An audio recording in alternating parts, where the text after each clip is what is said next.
ओम शांति। आज है 7 नवंबर, शिव बाबा की साकार मुरली।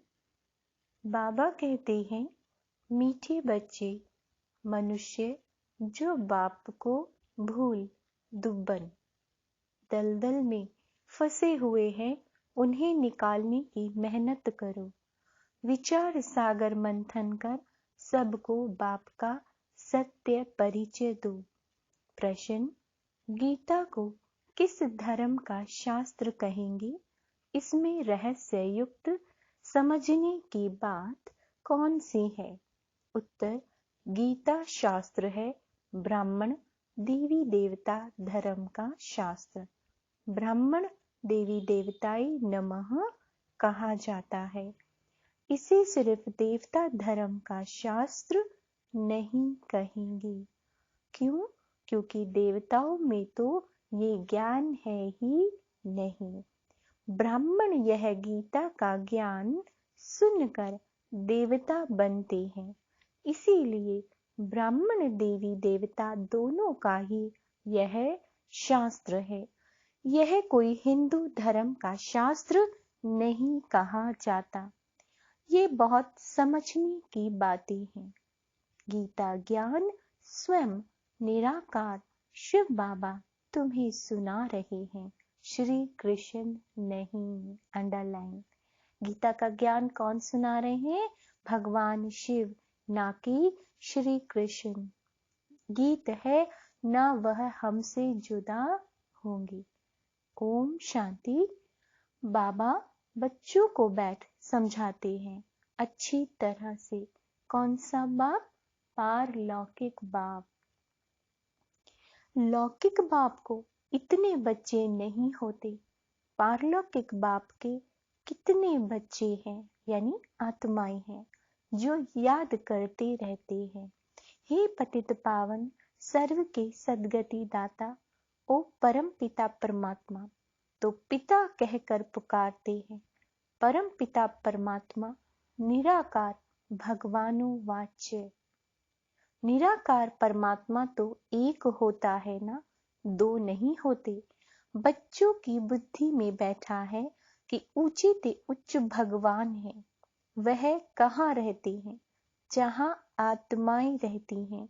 ईश्वर, प्रभु, भगवान कहने से सुख का वर्षा लेने की बात नहीं आती। बाप कहने से वर्षा याद आता है। परंतु बाबा कहते मनुष्य बाप को नहीं जानते। भारतवासी ड्रामा अनुसार रावण मत पर अपनी दुर्गति करते हैं, तो पहले ये समझाना है कि ब्रह्मा विष्णु शंकर सूक्ष्म शरीरधारी हैं। मनुष्य स्थूल देहधारी है, परंतु स्थूल व सूक्ष्म देहधारी को बाप नहीं कहेंगे। बाप परम पिता परमात्मा निराकार को कहा जाता है। भूल क्या हुई? जो दुर्गति हुई। बाप द्वारा सच्ची गीता सुनने से सद्गति होती है, तो कोई को भी पहले बाप का परिचय देना है।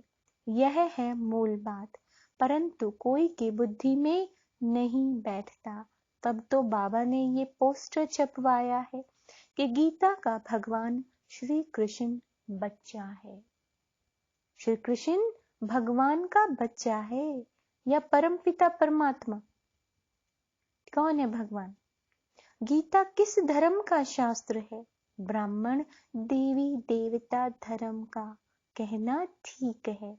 जैसे क्रिश्चियन का धर्म शास्त्र बाइबल है, ऐसे गीता को सिर्फ देवी देवता धर्म का शास्त्र नहीं कहेंगे जब तक ब्राह्मणों को ना मिलाएं।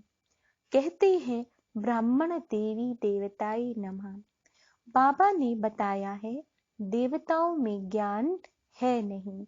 वह यह भी नहीं जानते कि गीता कोई हमारे धर्म का शास्त्र है। गीता है ब्राह्मणों को। सिर्फ ब्राह्मण धर्म का भी शास्त्र गीता नहीं कहेंगे। क्यों? क्योंकि बाप दोनों धर्म की स्थापना करते हैं, इसीलिए दोनों धर्म का शास्त्र कहेंगे। वहां तो कह देते कि हिंदू धर्म का शास्त्र है, आर्य का भी कह देते। आर्य समाज तो दयानंद ने स्थापन किया। वह भले नया धर्म है, परंतु वह कोई देवी देवता धर्म के नहीं है। मूल बात है गीता का भगवान कौन।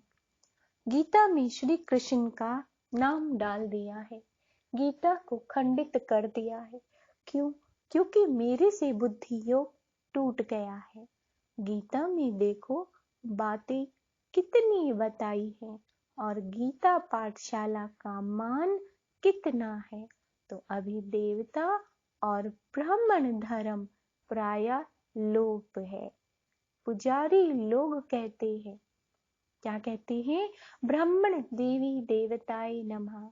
उन्हों को ये मालूम नहीं है कि ब्राह्मण देवता कैसे बने, यह बतावे कौन। बाप कहते हैं कि मैं ब्रह्मा मुख वंशावली बनाई देवता बनाता हूँ। तो गीता हो गई ब्राह्मण देवी देवताए धर्म का शास्त्र।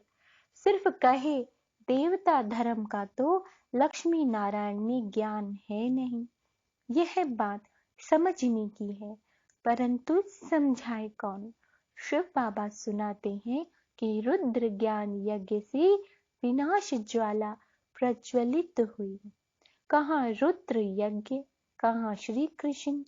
फर्क है। इस ज्ञान यज्ञ के बाद फिर सतयुग में कोई मटेरियल यज्ञ रचा नहीं जाता। अब यज्ञ रचते हैं आफत मिटाने के लिए। वहां कोई आफत होती ही नहीं जो यह यज्ञ रचना पड़ी। गीता में रुद्र यज्ञ का भी लिखा हुआ है और ये भी लिखा है कि भगवान वाच्य। तो गीता में सच है आटे में नमक जितना। कितना? आटे में नमक जितना, बाकी सब झूठ है। अब ये विचार सागर मंथन शिव बाबा नहीं करेंगे, ब्रह्मा और ब्रह्मा कुमार कुमारियों को करना है। इस समय तो मनुष्य एकदम दुब्बन में फंसे हुए हैं। दुब्बन यानी दलदल। दलदल से निकालने में बड़ी मेहनत लगती है। तब तो बाप को पुकारते हैं। बाप कहते हैं तुमको 5 विकार रूपी रावण पर जीत पानी है। फिर सतयुग में तुम जीव आत्माएं सुख में हो। जो भी सत्संग है वहां तुम जाकर पूछ सकते हो, डरने की कोई बात नहीं। सब अंधकार में पड़े हैं, मौत सामने खड़ा है और कहते हैं अभी तो कलयुग में 40,000 वर्ष पड़े हैं। इसको कहा जाता है घोर अंधियारा। कलयुग के कुंभकर्ण की नींद में सोए पड़े हैं। कहते हैं भक्ति का फल भगवान देने आता है, सद्गति देता है तो दुर्गति में है ना। गीता में अगर शिव परमात्मा का नाम होता तो उसको सब मानते। तो बरोबर निराकार ने राजयोग सिखाया था। युद्ध के मैदान की कोई बात नहीं है। युद्ध के मैदान में इतना बड़ा ज्ञान कैसे देंगे? राजयोग कैसे सिखाएंगे? मुख्य धर्म 4 हैं, धर्म शास्त्र भी 4 हैं। अभी तो अनेक धर्म है, अनेक धर्म, अनेक शास्त्र, अनेक चित्र हैं। अब बच्चों की बुद्धि में बैठा है, क्या बैठा है कि ऊंचे ते उच्च है शिव बाबा। फिर नीचे आओ तो ब्रह्मा विष्णु शंकर, फिर साकार में लक्ष्मी नारायण, फिर उनकी डिनाइस्टी। संगम पर ब्रह्मा सरस्वती बस। रुद्र यज्ञ जब रचते हैं तो शिव का लिंग बनाए पूजा कर फिर डुबो देते हैं। देवियों की भी पूजा कर फिर डुबो देते हैं। तो गड्ढे गुड्डे गुड़ियों की पूजा हो गई ना, क्योंकि उनका ऑक्यूपेशन कोई नहीं जानते। उनकी महिमा है पतित पावन, तो कैसे पाप आत्माओं को पावन बनाती है। अभी तो तुमको जगा कर जागना है, अर्थात बाप का परिचय देना है। बाप को जानते नहीं, सिर्फ पैसा कमाते, कथा सुनाते रहते। इससे क्या हुआ? तुम विद्युत मंडली में जाकर भी समझाओ, इस लड़ाई में मरना तो सबको जरूर है, सबको जरूर है। इस रुद्र ज्ञान यज्ञ से विनाश ज्वाला प्रज्वलित होती जाती है। लिखते भी है कि हमने इतने बड़े बड़े बॉम्ब्स बनाए हैं, तो कल्प पहले भी इनसे विनाश हुआ था। यह सब बॉम्ब्स कोई कल्प पहले इन्होंने समुद्र में नहीं डाले थे, तो अभी भी विनाश होना है। कहते हैं विनाश काले विपरीत बुद्धि। कौन? कौरव और यादव। अभी तो प्रजा का प्रजा पर राज्य है, तो यह पोस्टर लाखों के अंदाज में छपवाओ, सब भाषाओं में। अंग्रेजी में तो जरूर छपवाना चाहिए। जहां जहां गीता पाठशाला हो वहां बांटते जाओ। पोस्टर पर एड्रेस भी लिखी हुई हो।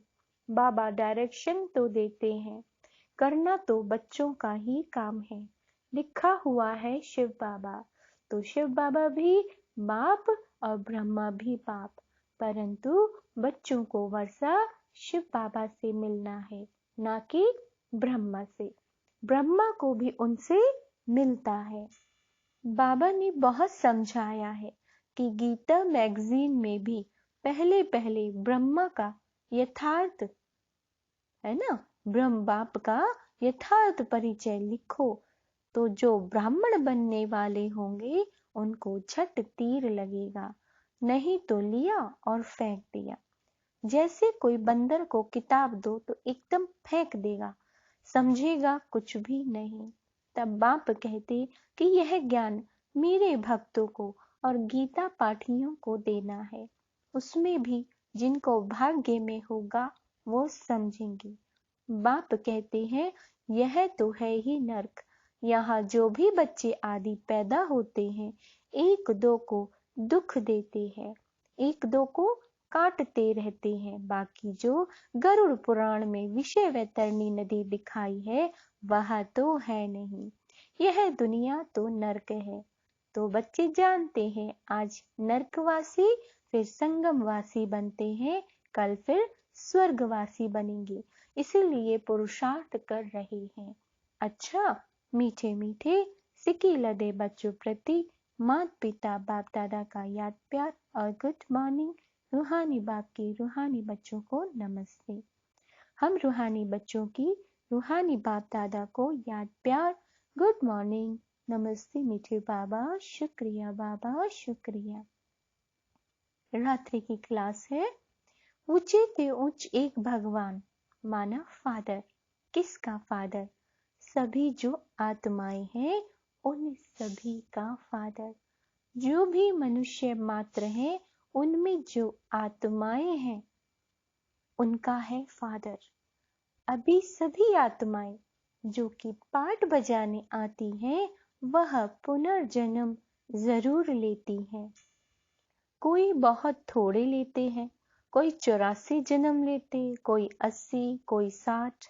देहधारी जो भी मनुष्य हैं, बल ये लक्ष्मी नारायण विश्व पर राज्य करने वाले हैं। उस समय न्यू वर्ल्ड में और कोई डिनेस्टी नहीं थी। जो भी देहधारी मनुष्य हैं कोई भी सदगति नहीं दे सकते। पहले पहले है स्वीट साइलेंस होम, सभी आत्माओं का घर। बाप भी वहां रहते हैं, उसको इनकॉर्पोरियल वर्ल्ड कहा जाता है। बाप ऊंचे ते उच्च, फिर रहने का स्थान भी ऊंचे ते उच्च है। बाप कहते मैं ऊंचे ते उच्च हूँ, मुझे भी आना पड़ता है। सभी मुझे पुकारते हैं। जो भी मनुष्य मात्र हैं पुनर्जन्म जरूर लेना ही है। सिर्फ एक बाप ही नहीं लेते, पुनर्जन्म तो सभी को लेना ही है। कोई भी धर्म संस्थापक बुद्ध अवतार कहते हैं ना, बाप को भी अवतार कहते, उनको भी आना पड़ता है। अभी सभी आत्माएं यहाँ मौजूद हैं, वापस कोई भी जा नहीं सकती। पुनर्जन्म लेते हैं तब तो वृद्धि होती है ना। पुनर्जन्म लेते लेते इस समय सभी तमो प्रधान हैं। बाप ही आकर नॉलेज देते हैं, बाप ही नॉलेजफुल है। आदि मध्य अंत की नॉलेज उनमें है, उनको ही नॉलेजफुल ब्लिसफुल कहा जाता है, पीसफुल एवर प्योर।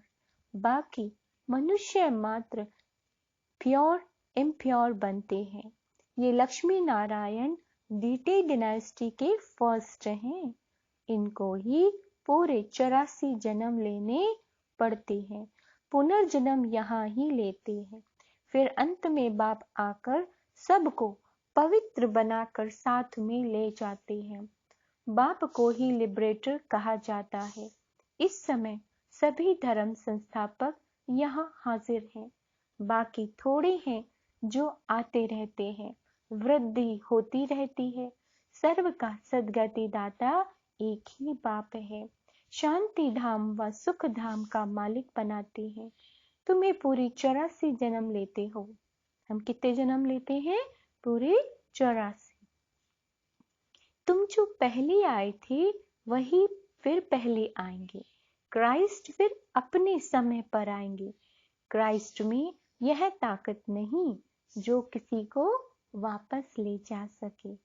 वापस ले जाने की ताकत एक बाप में ही है।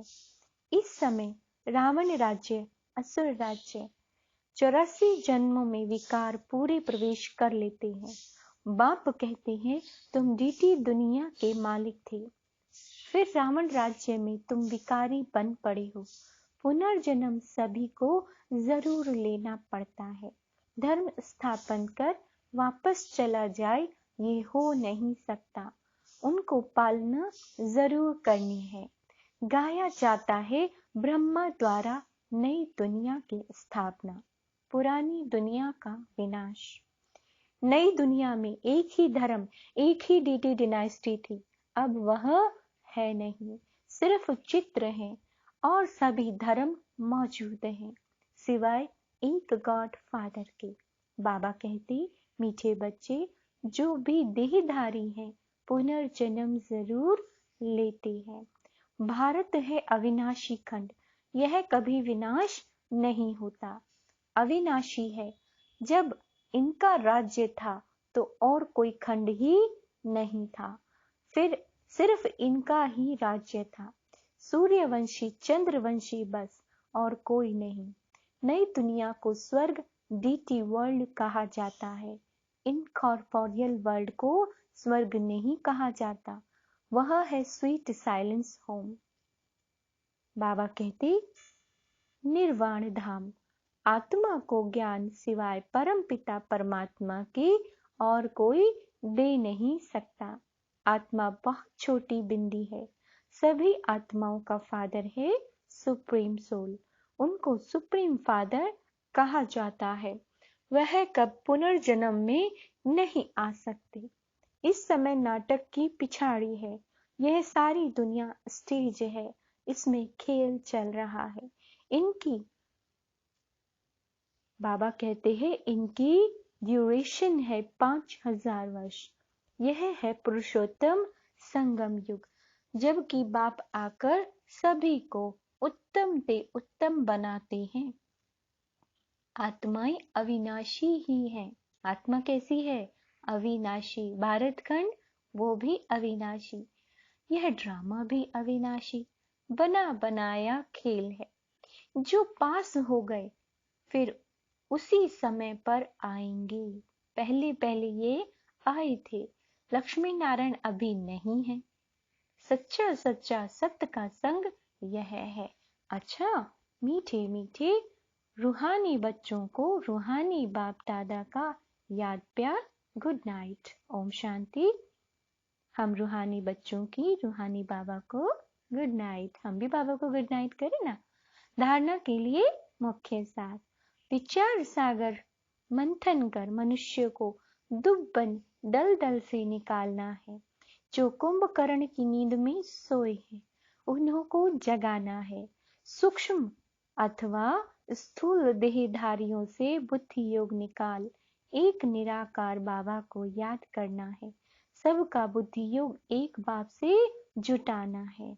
वरदान सच्चे वैष्णव बन पवित्रता की श्रेष्ठ स्थिति का अनुभव करने वाले संपूर्ण पवित्र भाव।